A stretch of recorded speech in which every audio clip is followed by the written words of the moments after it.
Hello बच्चों, this is RG welcome you on our YouTube channel और हम पढ़ रहे हैं क्लास 12th का चैप्टर सॉल्यूशंस। क्लियर। अपनी पिछली वीडियो में हम लोगों ने applications of Raoult's law start करे थे, जिसमें पहला यानी कि phase diagram of pressure versus composition and temperature versus composition, जिसमें हमने bubble point curve and due point curve किया था। काफी एडवांस लेवल राउल्ट्स लॉ था, ठीक है ना। आज जो हम करेंगे बेसिकली सेकेंड एप्लीकेशन सॉल्व करेंगे, यानी कि जिसका नाम है डिस्टिलेशन। क्लियर। अब देखते हैं कि कैसे होगा ये।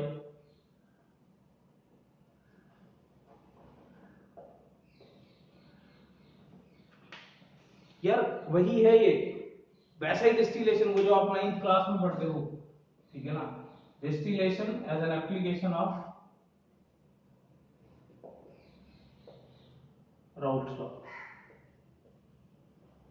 तो क्या था डिस्टिलेशन, अगर हम बात करें, थोड़ा सा रिकॉल करें पिछला, तो डेफिनेशन वाइज रिकॉल करके देखें तो क्या था। डिस्टिलेशन का मतलब है एक लिक्विड के दोनों कंपोनेंट्स को या जितने भी उसके कंपोनेंट्स हैं उसको अलग कर देना, ठीक है ना। और सिंपल डिस्टिलेशन में हम लोग क्या लेके चलते हैं कि उसमें दो कंपोनेंट्स हैं और उन्हें सेपरेट कर देना है, ठीक है ना। फाइन। सो बेसिकली अगर हम बिल्कुल नॉर्मल लेवल पे डेफिनेशन लिखें तो separating the components of a liquid.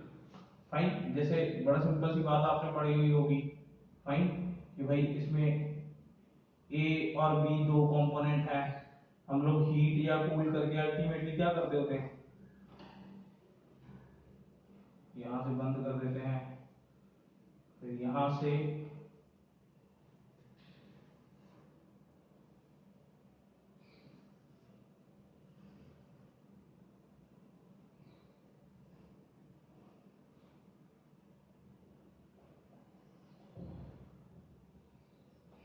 तो यहाँ पे बेसिकली कोई एक कंपोनेंट आ जाता है। फाइन। ए या बी में से कोई एक कंपोनेंट, सपोज ए इधर चला गया है, बी यहाँ रह गया है, एंड यहाँ पे what we get is A. ऐसा ही कुछ करते हैं हम डिस्टिलेशन में। सो ए और बी दोनों कंपोनेंट्स को सेपरेट कर देने को हम डिस्टिलेशन बोलते हैं। पर मुद्दे की बात ये है कि राउल्ट्स लॉ इस बात को कैसे प्रूव करेगा, कैसे एप्लीकेशन करेगा। तो बहुत ही जबरदस्त एक क्वेश्चन से हम लोग इसे सॉल्व करेंगे, उस अप्रोच पे पहुंचेंगे, ठीक है ना। तो क्वेश्चन के जरिए मैं उस पूरे टॉपिक को समझा दूंगा कि कैसे डिस्टिलेशन हो रहा है, तो बड़े ही ध्यान से देखेंगे। Let's have it. बहुत ही जबरदस्त न्यूमेरिकल हमारे पास, an equimolar mixture of benzene and toluene, दोनों के इक्वल मोल्स दिए हुए हैं, is prepared the total vapour pressure of this mixture as a function of mole fraction of benzene. देखिए जो हमें टोटल वेपर प्रेशर दिया हुआ है as a function of mole fraction of benzene, वो ये है। क्लियर। हमें निकालना है calculate the composition of vapours in this mixture. आप शायद ये पहला क्वेश्चन देख चुके हैं, हमारी 2 दिन पहले की जो असाइनमेंट थी उसमें हमने ये वाला क्वेश्चन किया था। क्लियर। तो अल्टीमेटली मैं इसे दोबारा से सॉल्व करता हूं, जो ए पार्ट है, ठीक है ना। बहुत ही ज्यादा आसान पार्ट है यार। देखिए PT is equal to 200 plus 400 x of benzene है, दोनों के मोल्स एक एक दिए हुए हैं, ठीक है ना। मैं टॉलुइन को ए, बेंजीन को बी ले लेता हूं यहां पे, ठीक है ना, थोड़ा सॉल्व करना ज्यादा आसान हो जाएगा। तो राउल्ट्स लॉ से मेरे पास क्या आता है, PT is equal to P A nought x A plus PB nought x B. पर हमें ये सिर्फ एक्स ऑफ बेंजीन में चाहिए, यानी कि बी में चाहिए, तो हम इसे क्या कर लेंगे, सब्स्टिट्यूट कर लेंगे। और जब हम इसे सब्स्टिट्यूट करते होते हैं तो ये क्या आता होता है, PT is equal to P A nought, 1 minus x B put कर रहा हूं उसे मैं, ठीक है ना, और plus PB nought minus P A nought into x of benzene, isn't it. और अब हम इन दोनों को क्या करेंगे, कंपेयर, क्योंकि ये भी एक function of mole fraction of benzene है और ये भी एक function of mole fraction of benzene है। तो अगर हम इन दोनों को कंपेयर करें तो बड़ा साफ साफ पता चल रहा है कि पीए नॉट बेसिकली कितना है 200, पीए नॉट कितना है 200 and PB nought minus PA nought 400, PB nought minus PA nought 400 है। और अगर हम यहां से सॉल्व करें तो पीबी नॉट 600 आ जाएगा। एक तो ये आ गया, एक ही आ गया। क्लियर। नाउ आगे बढ़ते हैं, मोल फ्रैक्शन चाहिए हमें, ये रहा equimolar mixture of benzene and toluene, ये दिया हुआ है equimolar mixture of benzene and toluene, यानी कि दोनों के मोल्स क्या हैं इक्वल। इक्विमोलर मिक्सचर का क्या मतलब है, दोनों के मोल्स इक्वल हैं, यानी कि Na भी एक है सपोज एंड Nb भी एक है। हम इक्वल लेने हैं तो कोई भी ले सकते हैं, क्योंकि अगर तुम दो दो लोगे ना तो भी मोल फ्रैक्शन सेम आएगा। हमें तो मतलब मोल फ्रैक्शन से है, एंड मोल फ्रैक्शन सेम ही आता है चाहे तुम जितने मर्जी ले लो। तो ये मोल फ्रैक्शन निकालेंगे तो 1/1 + 1, क्योंकि अगर दो दो लेते तो 2/2 + 2 आएगा, तो वो तो सेम ही रहता। एंड यहाँ पे मोल फ्रैक्शन अब इसका ले लीजिए, ये भी 1/1 + 1, तो ये आ गया हाफ, ये भी आ गया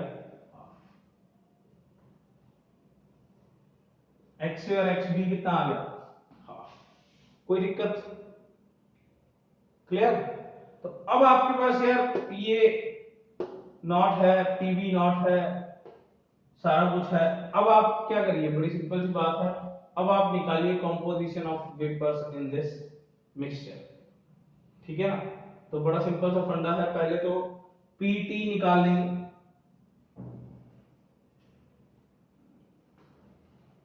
तो टोटल वेपर प्रेशर निकालिए, यहां पे राउंड लॉ लगाया जा सकता है बड़ी सिंपल तरीके से।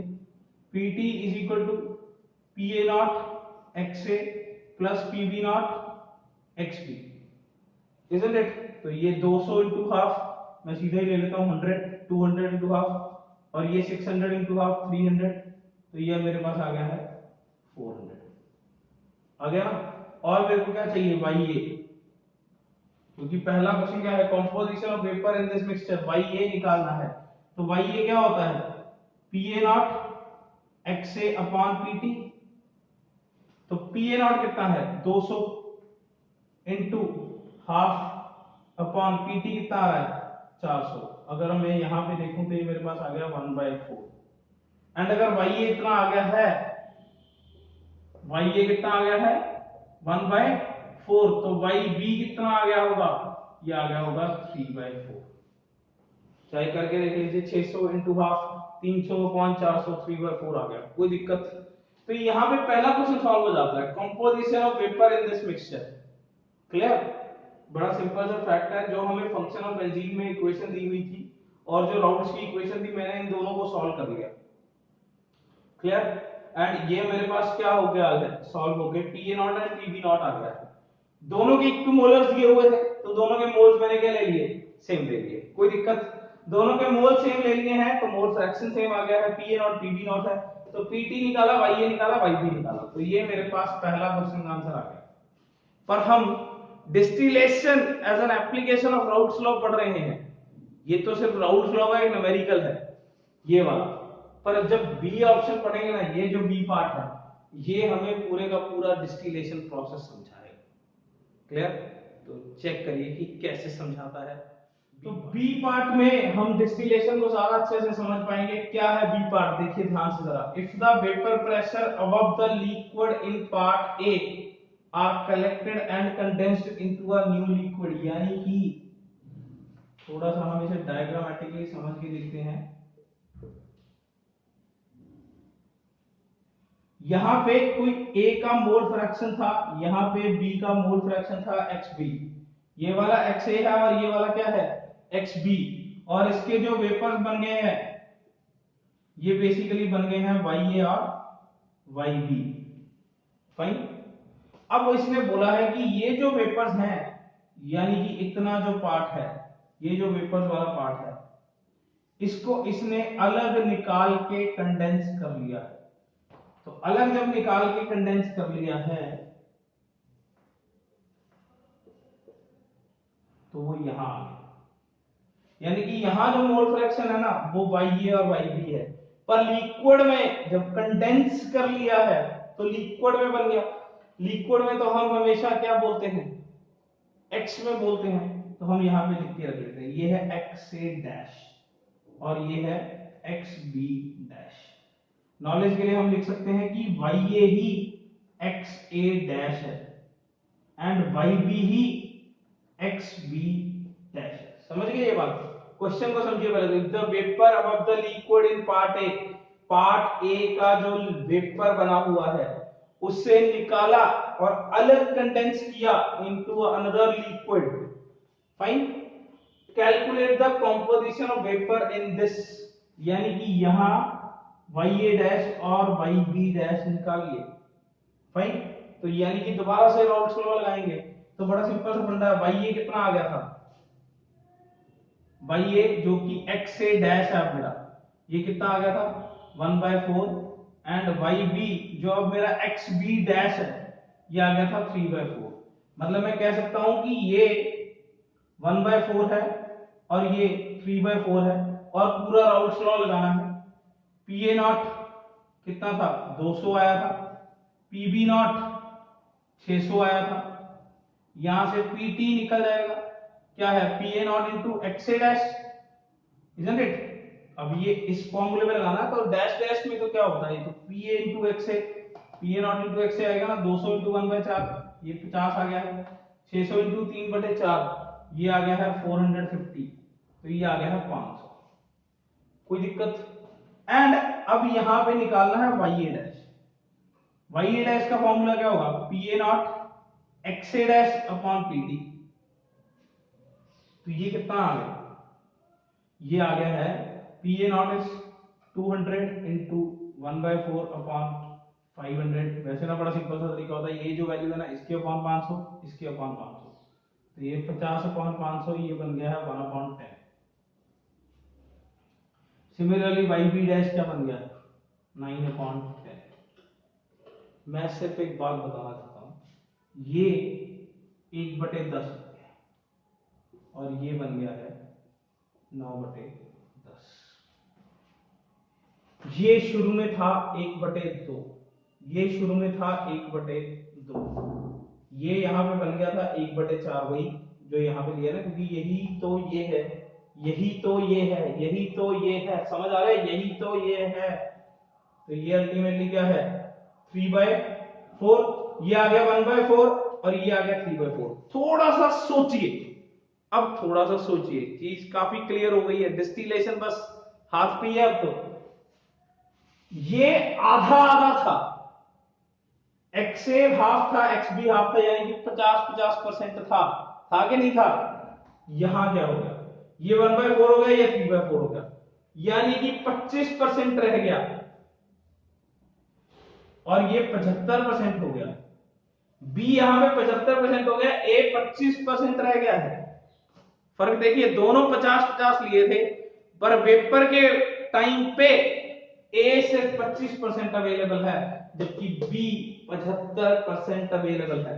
हमने इसको निकाल के यहां रख लिया, फिर सॉल्व किया, पूरा राउंड लॉ लगाया, ये 10% आया मात्र और ये 90% आ गया है। समझ रहे हो क्या हो रहा है? 50-50 लिया था, वो 75-25 हो गया, अब वो 90-10 हो गया। अगली बार वो 90 से भी बढ़ जाएगा और ये 10 से भी कम हो जाएगा, वो फिर उससे आगे बढ़ जाएगा, वो उससे कम हो जाएगा।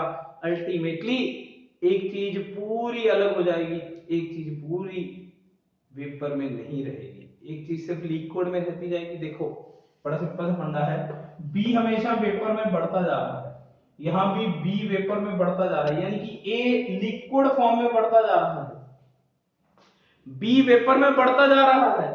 पहले शुरू में 50-50 लिए थे दोनों बराबर, ये वेपर में बढ़ता जा रहा है, अब इसको अलग कंडेंस किया, फिर वेपर में बढ़ता ही जा रहा है। अब धीरे धीरे करके अगर ऐसा प्रोसेस करेंगे तो बी तो बढ़ता ही चला जाएगा, काफी आगे बढ़ जाएगा, तो अल्टीमेटली बी सारा का सारा वेपर फॉर्म में अलग हो जाएगा। ठीक है ना? अब मैं आपको एक चैलेंज क्वेश्चन देता हूं कि इसको आपको क्या करना है कि थर्ड के लिए निकाल के देखना है। जैसे मैंने ये 2 के लिए कर लिया, ठीक है ना। आप एक सी पार्ट बनाओ, क्या होगा C part? If the vapour of the liquid in the part B is condensed in a new liquid, then क्या कंपोजिशन आएगी? तो ये पहले 25 75 था, अब 10 90 हो गया, अगली बार वो 10 से कम हो, 90 से ज्यादा, क्या होगा? बी पूरा वेपर में अलग हो जाएगा, ए पूरा लिक्विड में रह जाएगा। समझ रहे हो ना ये बात? इसी का तो नाम है डिस्टिलेशन, इजंट इट? बी जब एक पूरा ही अलग हो जाए, ए पूरा ही अलग हो जाए, इसी का तो नाम था डिस्टिलेशन। तो हो गया ना, this is distillation with the help of Raoult's law। कोई दिक्कत? This is the second application and we are done with the part applications of the Raoult's law। हमारा अगला टॉपिक है limitations।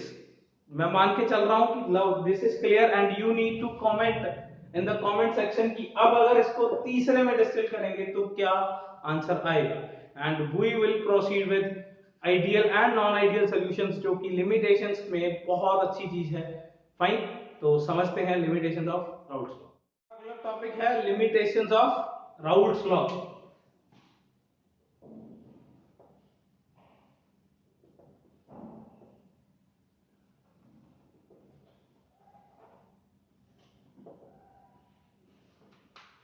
फाइन, तो जो सबसे बड़ा लिमिटेशन है वो ये है कि Raoult's law is valid only for the ideal solutions.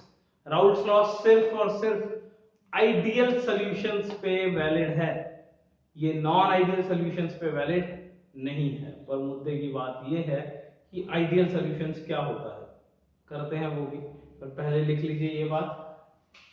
Like Raoult's law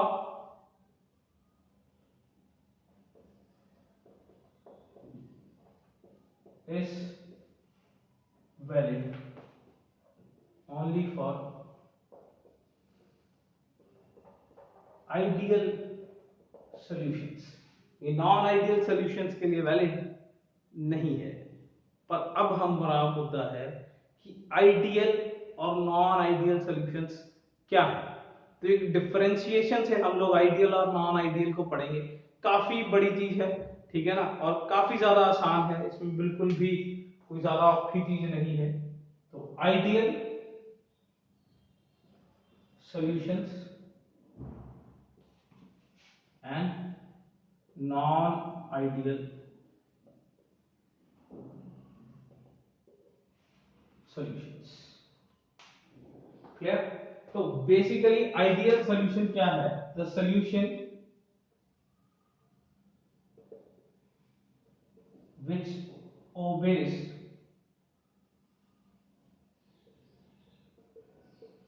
Raoult's law over the whole range of concentration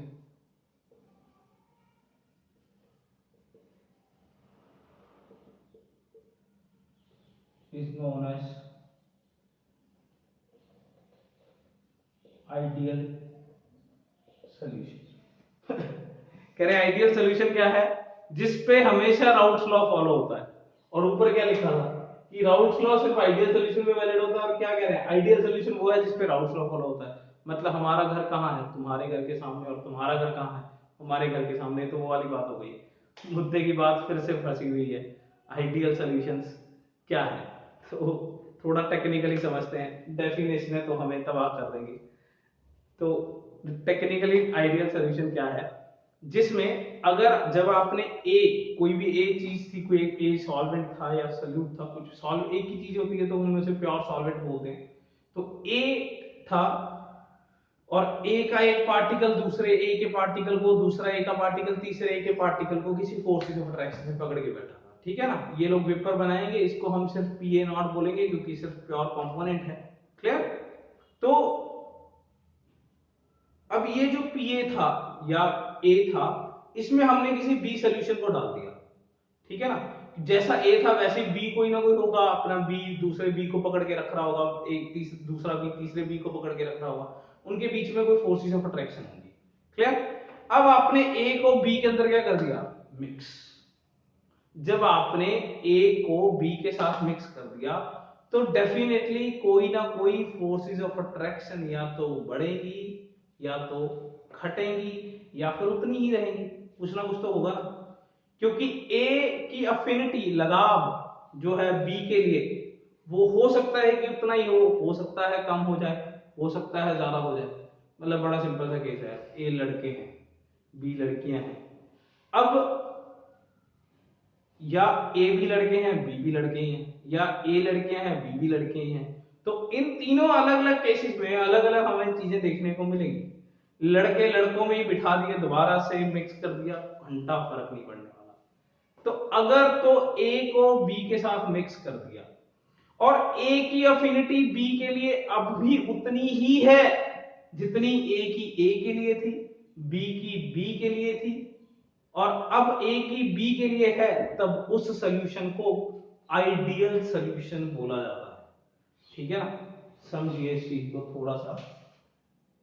when the forces of attraction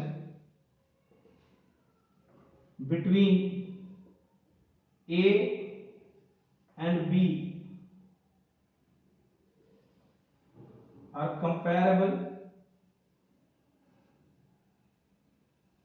या are comparatively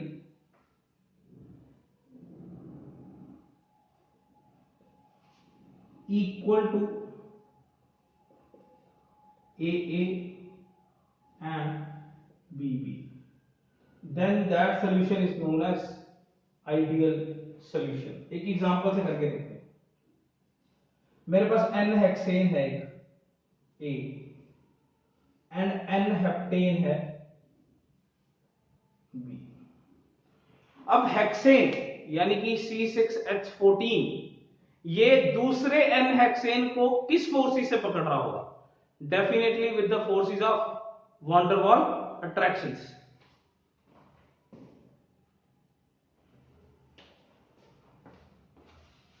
and n heptane दूसरे n heptane को किस forces से पकड़ रहा होगा? Definitely with the van der वाल forces of attraction.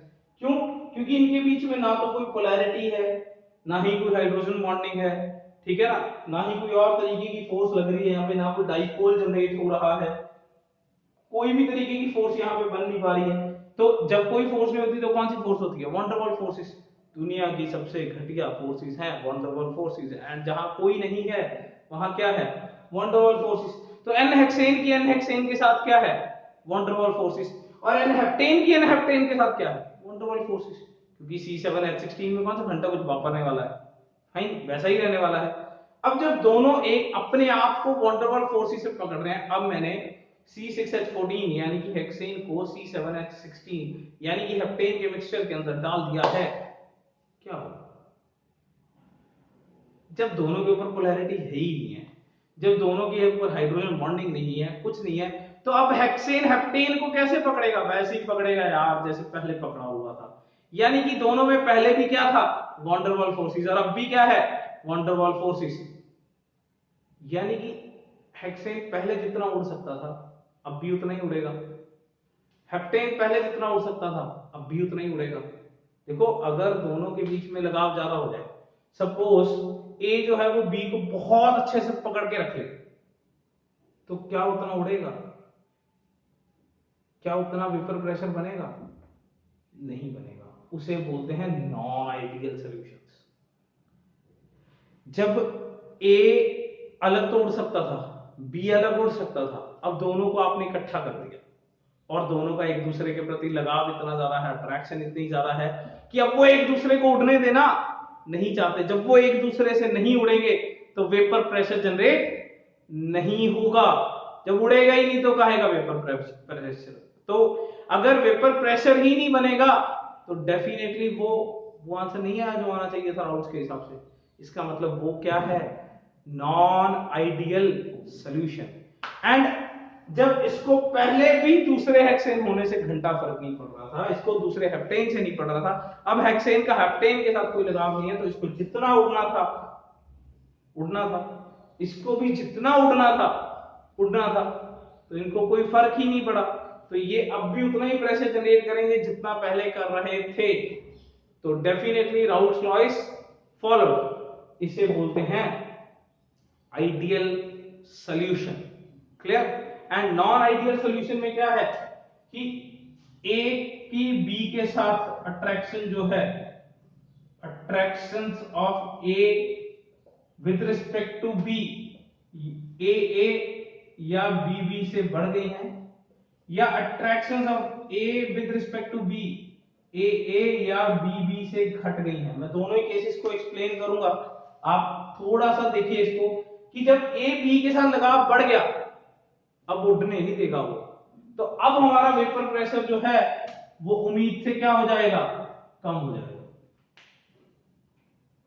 अगर हमारे ए की बी के साथ लगाव बढ़ गया तो दोनों ही नहीं उड़ेंगे, ना ए बी को उड़ने देगा ना बी ए को उड़ने देगा। तो जब उड़ने ही नहीं देंगे तो वेपर प्रेशर जनरेट नहीं होगा, वेपर प्रेशर जनरेट नहीं होगा तो हमारा डिक्रीज हो गया। फाइन, इसे बोलते हैं नेगेटिव डेविएशन आ जाना। एंड जब ए बी के साथ अट्रैक्शन अब उतनी नहीं दिखा रहा जितनी पहले दिखा रहा था, ए को बहुत अच्छे से पकड़ के रख रहा था, बी की बी के साथ दोस्ती बहुत गहरी थी, पर ए बी के साथ इतनी गहरी दोस्ती नहीं है, नफरत करते हैं एक दूसरे से। अब जब नफरत करते हैं तो क्या होगा, एक दूसरे से दूर भागेंगे, दूर भागने के चक्कर में क्या है, जल्दी वेपर बन जाएंगे। जल्दी वेपर बनने के चक्कर में क्या है कि हमारा वेपर प्रेशर उम्मीद से ज्यादा आने लग जाएगा। आने लगेगा कि नहीं आने लगेगा, तो कहां गया राउंड स्लो, उड़ गया, फेल, कंप्लीटली फेल। तो ये बेसिकली क्या है, positive deviation. Is that thing clear, कोई दिक्कत, क्लियर। तो अब हम थोड़ा सा टेक्निकली ब्रीफ लैंग्वेज में इन दोनों का डिफरेंस पढ़ लेते हैं, क्लियर। तो ideal and non ideal solution के will write the differences, but technically what is ideal solution, जिसमें अब फोर्सेस ऑफ अट्रैक्शन उतनी ही हैं जितनी जब ये अकेले अकेले थे उतनी थी, एंड नॉन आइडियल में अब फोर्सेस ऑफ अट्रैक्शन या तो पहले से बढ़ गई हैं या पहले से कम हो गई हैं, जिसके कारण हमारा वेपर प्रेशर उतना नहीं आया जितना आना चाहिए था। जब वो चीज उतनी नहीं आई जितनी आनी चाहिए थी तो वो आइडियल नहीं है, एंड जब वो चीज उतनी ही आई है जितनी आनी चाहिए थी तो वो बेसिकली आइडियल सॉल्यूशंस है। कोई दिक्कत, क्लियर। तो let's have the difference between ideal and non ideal formally. Fine, ये तो मैंने एक कैजुअल तरीके से समझाया था क्योंकि understanding is the most important thing. Fine, तो अब हम कर लेते हैं बेसिकली इनके डिफरेंस। देखा, हमें इरेज करने की ज्यादा जरूरत है नहीं है यार। आइडियल सॉल्यूशन में पहला पॉइंट तो यही है, which the solution which obey Raoult's law over the whole range of concentration is known as ideal solution, clear. तो यहां नॉन आइडियल सॉल्यूशन में पहला पॉइंट क्या बनाएंगे, यहां अपने हिसाब से लिख लीजिए the solution which does not ओबे, यहां डज नॉट ओबे आ जाएगा, क्लियर। सारी बात सेम है, the solution which does not obey the Raoult's law over the whole range of concentration is known as ideal solution, non ideal solution. यहां पे non ideal solution के लिए बन गया पहला point, clear. And second point ये बन गया है, हम कैजुअल को फॉर्मल में कन्वर्ट कर लेते हैं, क्या दिक्कत है, वही तो है, ठीक है ना। So when the forces of attraction between A and B are comparatively equal to A and B, ठीक है ना। जब आपकी फोर्सेस ऑफ अट्रैक्शन उतनी ही हैं तो वो बेसिकली क्या है, आइडियल सॉल्यूशंस। एंड यहां ये दूसरा पॉइंट बन गया है।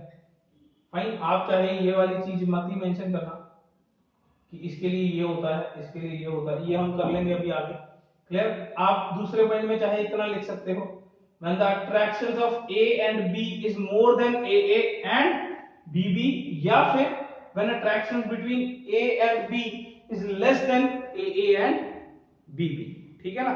टोटल मैग्नीट्यूड जो निकल के आ रहा है अब फोर्सेस ऑफ अट्रैक्शंस का वो पहले वाली से कम है या ज्यादा है, तब वो बेसिकली क्या है, नॉन आइडियल। क्लियर हो गया, सेकंड पॉइंट तो ये बन गया, क्लियर। अब थर्ड पॉइंट हम एग्जांपल कर सकते हैं, या थर्ड एग्जांपल आप लिख के रख लीजिए, पानी एंड इथेनॉल, ठीक है ना, एसीटोन एंड क्लोरोफॉर्म। एग्जांपल हम समझेंगे तब जब हम पॉजिटिव और नेगेटिव डेविएशन, जस्ट अभी 2-4 मिनट में कर रहे हैं, पॉजिटिव और नेगेटिव डेविएशन को जब हम और एक्सप्लेन करके पूरा ब्रीफली एक एक कॉन्टेक्स्ट पढ़ेंगे तब हम उसमें देखेंगे कि कौन सा इसमें पॉजिटिव डेविएशन का केस शो कर रहा है, कौन सा नेगेटिव। ये लोग वो हैं जब एसीटोन अकेला तो अलग फोर्सेस था, क्लोरोफॉर्म अकेला कोई अलग फोर्सेस था, जब दोनों को इकट्ठा कर दिया तो फोर्सेस या तो पहले से कम हो गई होंगी या ज्यादा, ये हम निकालेंगे अभी। क्लियर। तो ये एग्जांपल फिलहाल आप लिख सकते हो जिसको हम अभी डील करने वाले हैं इसमें जब खोलेंगे इसको। फोर्थ पॉइंट जो आइडियल और नॉन आइडियल में है, तीन हो गए ना, ये वाला थर्ड एग्जांपल हो गया। फोर्थ, आइडियल सॉल्यूशन के टाइम पे डेल्टा एच मिक्सिंग 0 होता है, जबकि यहां डेल्टा एच मिक्सिंग 0 नहीं होता है। समझिए ये क्या है, इंथैल्पी चेंज। डेल्टा एच क्या है, enthalpy change, energy change, thermodynamics, class 11 chapter number 6, ठीक है ना। इंथैल्पी चेंज यहां 0 है, यहां 0 नहीं है। सोचिए क्यों। देखो बड़ी सिंपल सी बात है, इनके अकेले अकेले के बॉन्ड तोड़ने में जितनी एनर्जी लगी होगी उतनी की जब इन्होंने एक दूसरे के साथ बॉन्ड बनाया होगा तो मिल गई होगी। जब पहले की फोर्सेस ऑफ अट्रैक्शन और अब की फोर्सेस ऑफ अट्रैक्शन सेम ही है, तो पहले वाले बॉन्ड तोड़ने में जितनी एनर्जी लगी होगी उतनी के नए बॉन्ड बनने पे मिल गई होगी। तो यानी कि पूरे कंसेप्ट में हमारी एनर्जी चेंज हुई नहीं हुई, इसीलिए इसे बोला जाता है डेल्टा एच मिक्सिंग क्या है, 0। क्लियर।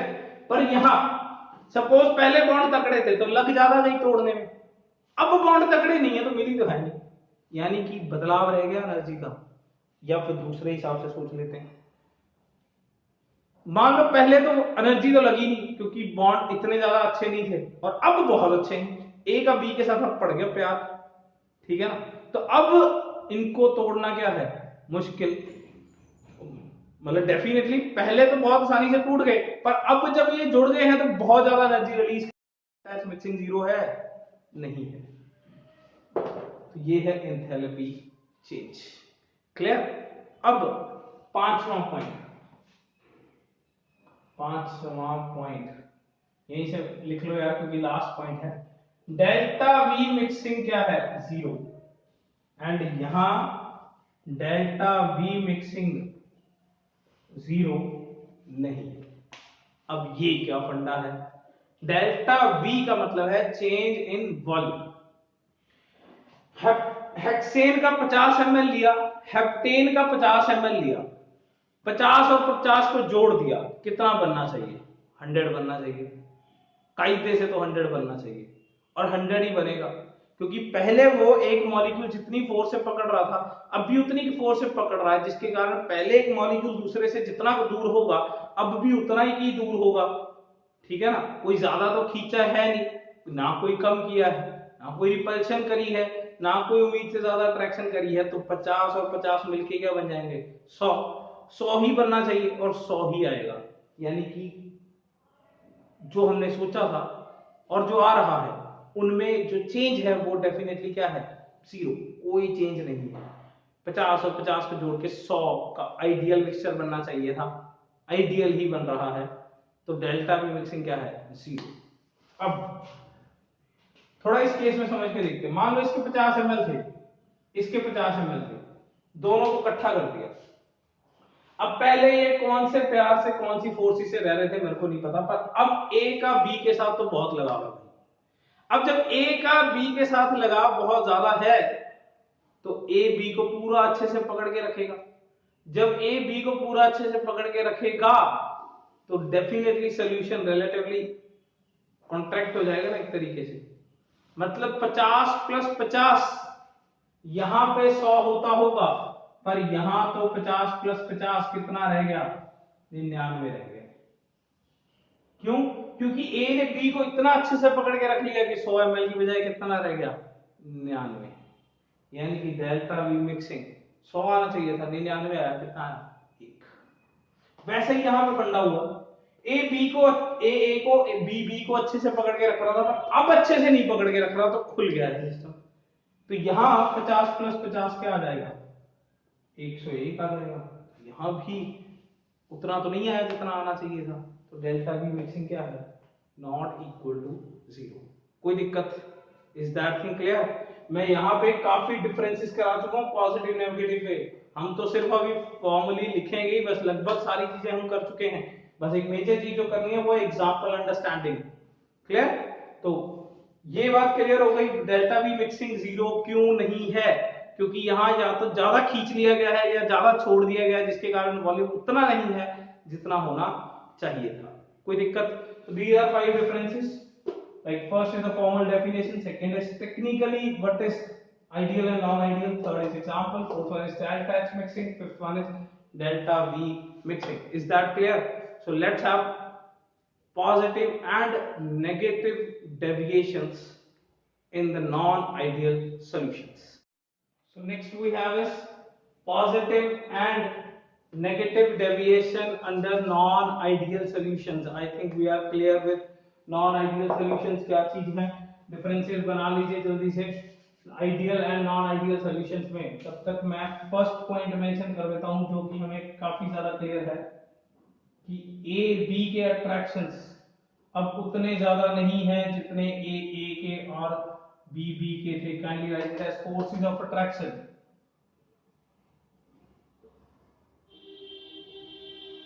या बॉन्डिंग भी कह सकते हैं, जैसे मर्जी कह लो। ए बी का फोर्सेस ऑफ अट्रैक्शन ए से और बी से बेसिकली क्या है, कम है।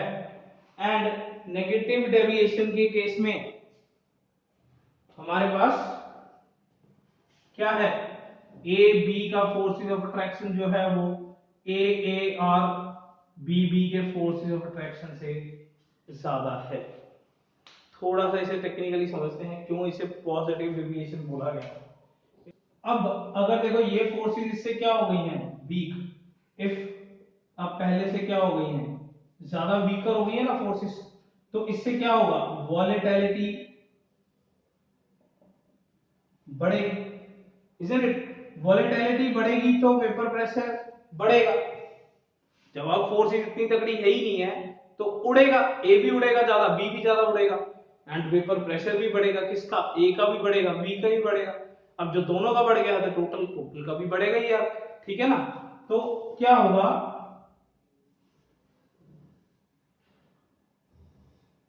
ये पीए नॉट था,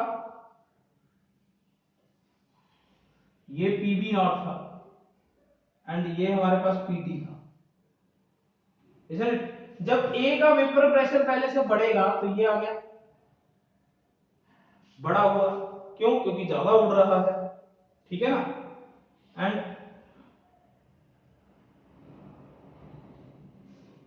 बी का भी बढ़ गया क्योंकि अब ये ज्यादा उड़ रहा है, तो टोटल भी बढ़ेगा। ये जो डॉटेड है दैट शोज पॉजिटिव डेविएशन। ए उड़ गया ज्यादा, बी उड़ गया ज्यादा, तो टोटल भी वेपर प्रेशर क्या हो गया, ज्यादा। इसे बोलते हैं पॉजिटिव डेविएशन। सबकी लाइनें ऊपर उठ गई हैं।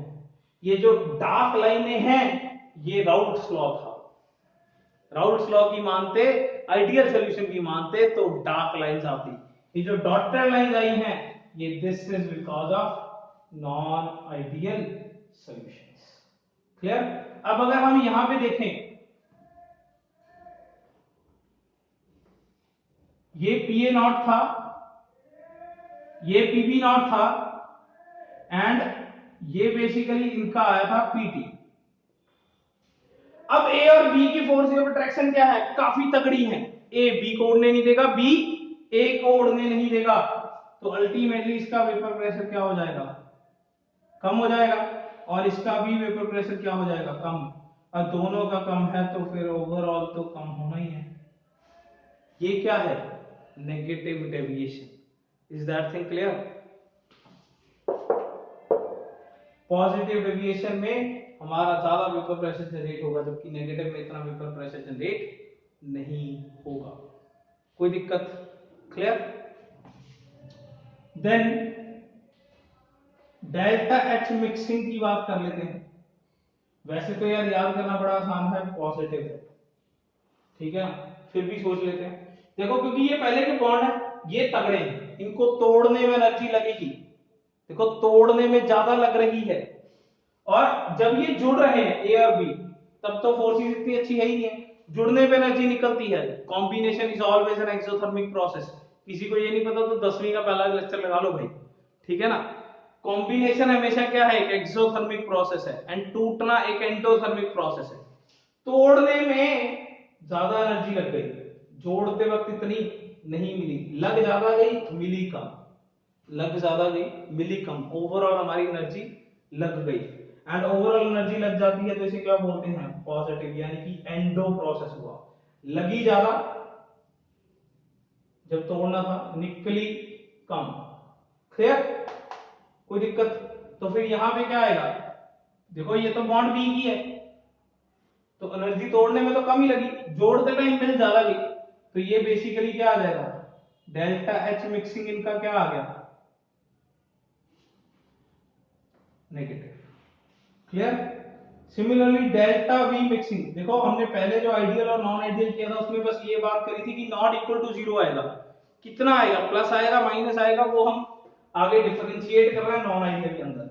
डेल्टा वी मिक्सिंग, देखो यहां अब इतना अच्छे से नहीं पकड़ के रखा हुआ, यानी कि 50 प्लस 50 इस केस में क्या हो जाता है 101, क्योंकि ए बी को अच्छे से नहीं पकड़ के रखना चाहता, तो ये डेल्टा वी मिक्सिंग क्या आ गया, पॉजिटिव।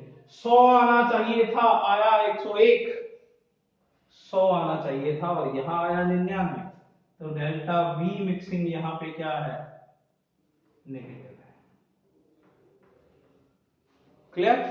एंड देन हमारे पास एक चीज है जो डिफरेंस तो नहीं कह सकते, ठीक है ना, आप इसी के अंदर बना के रख लो, डिफरेंस तो नहीं कह सकते क्योंकि डेल्टा एस मिक्सिंग जो है वो पॉजिटिव है, वो यहां भी पॉजिटिव ही है।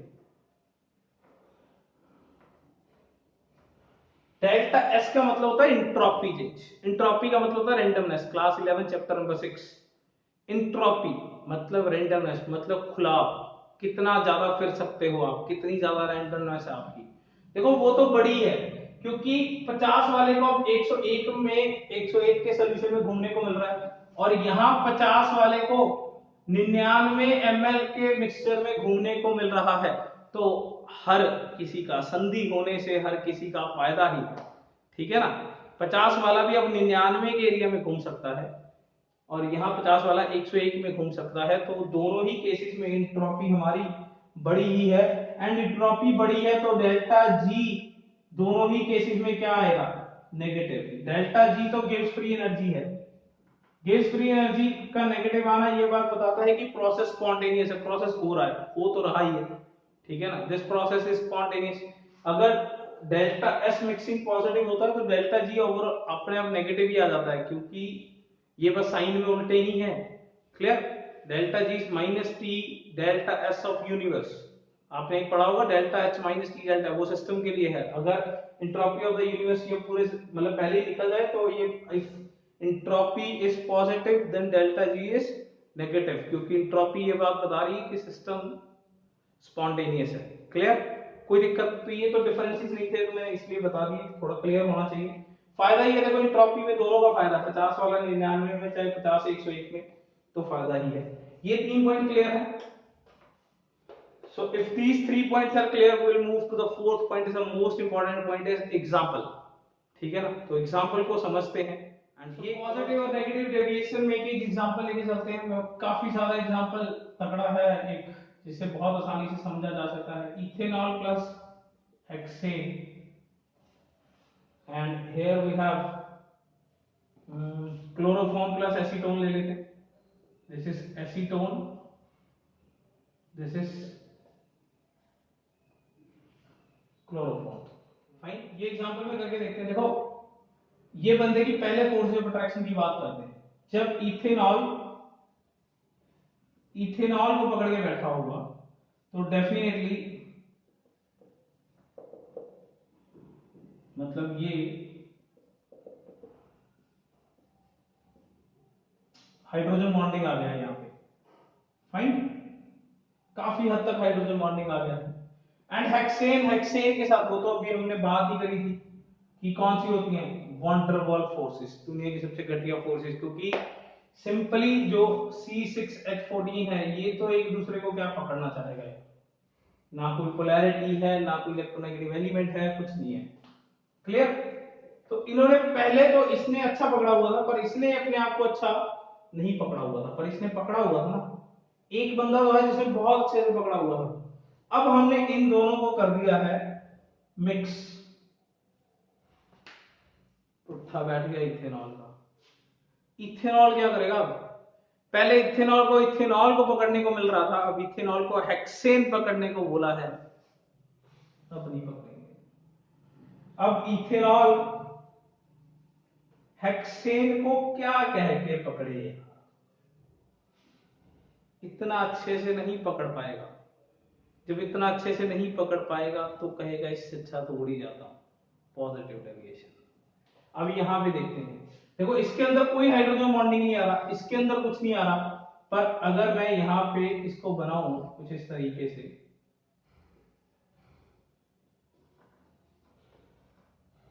तो ये इसके ऊपर पार्शियल प्लस जनरेट हो गया, क्योंकि 3 इलेक्ट्रोनेगेटिव क्लोरीन कार्बन के साथ लगे वो खींच रहा होगा, तो यहाँ हाइड्रोजन के ऊपर क्या हो जाएगा? Partial plus. यहाँ ऑक्सीजन के ऊपर क्या है? लोन पेयर, ये दे सकता है। एसीटोन को ज्यादा अच्छे से नहीं पकड़ता था, देख लो कोई हाइड्रोजन बॉन्डिंग निकल के नहीं आएगी, ये तो कुछ भी नहीं आया, ज्यादा ज्यादा थोड़ा बहुत डाइपोल आएगा, पर वो इतना अच्छा है नहीं है। एंड यहां भी कुछ नहीं आया। क्लोरोफॉर्म को कैसे पकड़ता है? बिल्कुल भी नहीं पकड़ के रखता। बट अब क्या आ गया है? अब बेसिकली आ गई है हाइड्रोजन बॉन्डिंग। यहां पे जब दोनों को मिक्स कर दिया है तो क्या आ गया है? हाइड्रोजन बॉन्डिंग आ गई है। Is that clear? तो हाइड्रोजन बॉन्डिंग यहां पे क्या कर देगा?